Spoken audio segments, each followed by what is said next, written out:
¿Jugamos al Tutti Frutti? ¿Cómo es? Yo soy buenísimo. Es por categorías, hay que buscar una palabra, primero se dice una letra. No, no se dice, se elige al azar. Lo estás explicando para la mierda. Sí, empezamos. Vos parame. A.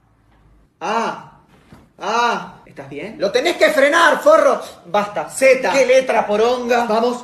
Colores con Z, que es tipo, ¿qué color me imagino yo? Igual no tiré los dados todavía. Basta para mí, basta para todos. Vale, ¿pero qué? ¿Los tenías escritos ya? Color zafiro. Amarillo. Déjalo. Color zanahoria. La zanahoria no es un color, es naranja, imbécil. No, la naranja es otro color, el zanahoria existe, sí. A ver, países, Zamidia. ¿Pero cómo se te ocurrió? ¿Qué te merendaste? ¿Un mapamundi? Zelanda la Nueva. Es al revés eso, una más y vas a ver. Nombres. El mío, Luis, ¿te olvidaste? ¿Cómo es? Sara Zulema. Cecilia. Dale. Animales, zorro. Es una mierda este juego. A mí me gustan los perros, ¿dibujo uno? No tengo nada. Sapo. A vos te voy a romper la cara. ¿Qué hiciste? Es el que salta, el sapito. ¿Cuándo es que le tenés que pegar a alguien? ¡Ahora!